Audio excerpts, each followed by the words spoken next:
Hey guys, welcome to the second tutorial on animations. So in the last tutorial what we did was we created a really simple animation where we had, beakers going up and then rotate.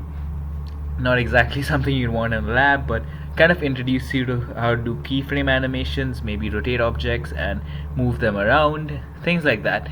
So now that we have this animation, you might be wondering, how do we bring it into the game? So I'm going to show you how to do that. So let's say if you're trying to introduce a lab, right? You're trying to say this is the lab, and want to give some instructions based on it before playing an animation. So like in the micropipetting lab, you'd want to say this is a micropipette before, let's say, moving it into a tip holder and attaching the tip and playing that animation. So what you can do is you can go to the step manager, and I hope you remember this from previous tutorials. So first step is, again, scene manager is empty. You want to make sure we have one scene, so you want to make sure to add that. Swipe in the the table, actually not the table, the two beaker scene into the scene manager. And now let's say there are only 3 steps, so we're going to give one instruction, play the animation, and then end the lab. As simple as that. So there'll be only 3 steps, so for every single element add 3. So let's say we want the first step to be like a welcome to the lab thing, so like welcome to spinning beakers, I don't know what that is. Then the beakers spin and then we end the lab. So again, for canvas objects lab specific, you'd always want to go to the next step in this one, right? So you want to go to the next step. So what you do then is go to the step-by-step interface over here, drag and drop buttons next only as the first button, and then previous step, so you can actually go to the previous step this time. And then after that you'd want to show the end lab screen, right? So there is a screen called complete panel, drag that towards the end. So now the lab will be complete after that. So now what we want to do is, like, you can see in the second step, which is element 1, we'd want to play the beaker spin animation, right? So I've added these buttons here that's going to change in a bit. So anyways, so what you do then is you actually first have to register the animation under the animation manager. So as you can see here, if you go to the table new, you go to the animation manager, which is up here, and you can see over here we have a couple of fields. So the first field is the animations. You can ignore the current index. You can just leave it as 0 for now. Make sure that it always starts off at 0. So we can see that we have only one animation, and the input it asks for is a string. So what we do then is we input a string. So and what you might be wondering, what is the string, or like, what string do I put in? The string you put in fact, is the name of the animation. So if we go back to the animator window, again, if you can't find it, usually it'll be up here once you spawn it. So you go to window, you go to, I think it's animation and animator. So you can see we call this animation beaker spin. So what you do then is you go to the animation manager, add in the animation, and call beaker spin. So currently the animation is like registered in the animation manager. The next thing you want to do is play this animation. And again, to do that, you go back to the AR environment, to the step manager, and you want to play it in step 1. So you see there's buttons next only over here. You'd want to change that and in fact make it buttons next only animation. So what these buttons are, it's basically a next button, but this next button actually calls the the play animation function. So if I go to buttons next only anim, and if I go to the next button, you can see that it calls the next step, but also calls the animation manager to play the next animation. So in this case, the next animation is like the first animation.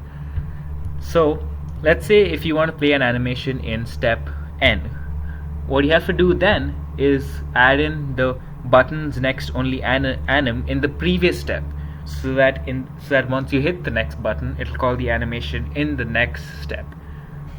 Right? So again, if you have to play an animation in, let's say, step N, make sure in Canvas Objects Lab specific, in the previous step, the previous step in which you want to play the animation, you have the buttons next only anim.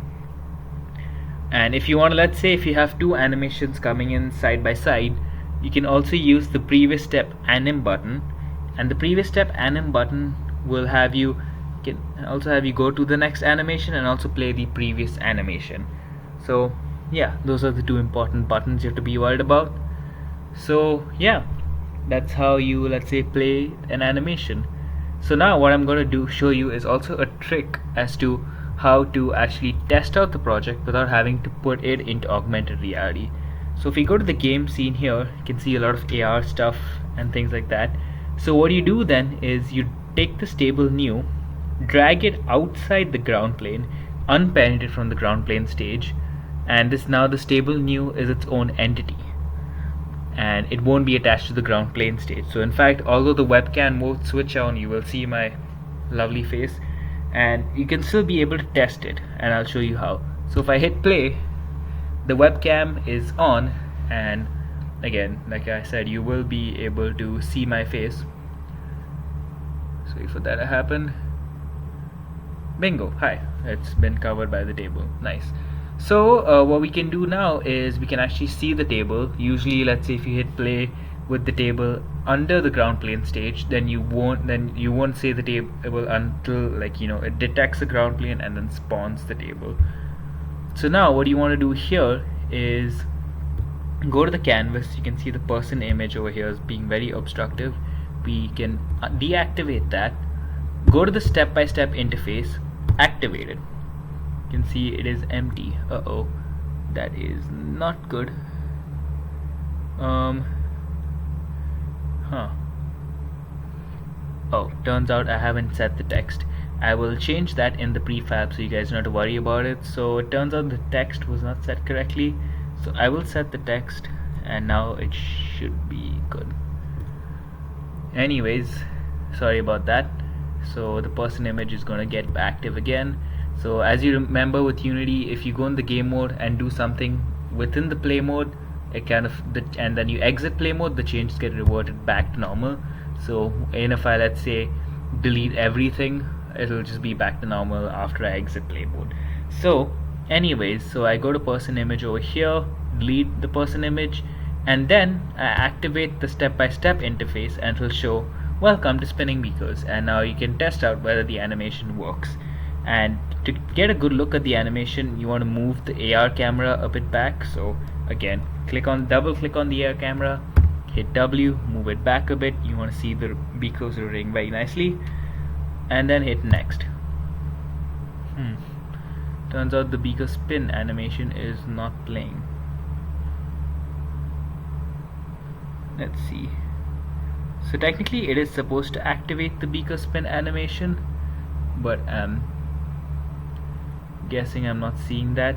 So let's see, table new, set the animation to beaker spin. Is it BEAKERSPIN? There we go. Done. For some reason it was not working initially, but let's try that again. So again, make sure the table is outside the lab environment. You can open up the activate the step-by-step interface, and you'll be able to test the lab without having to put it into AR. So if I hit next, you stupid beakers, spin. For some reason the animation manager is not incrementing until I hit back and then hit next. So the animations do activate, but a bit later. Let's see. So I'm trying to understand why. So buttons next only anim. So if I go to step-by-step interface, oh, I see. So usually the buttons next only is activated first, because usually animations don't happen. So I just deactivate this, hit play, everything should work all fine and dandy. Alright, so now if I click on step-by-step interface activate the buttons next only animation, and it should it should be active now. And now I hit next, animation plays. Perfect. So again, this is how you integrate an animation into a specific step, and usually I would recommend not going back a step during animations, because then if you go back and then try incrementing it, you'd have to replay the animations. There is a way to technically go back a step and go back to a certain index in the animation manager, so you can replay the animations again, which is kind of what I did for gel electrophoresis. More on that later. But so this is how again you kind of have whatever animations you have to work.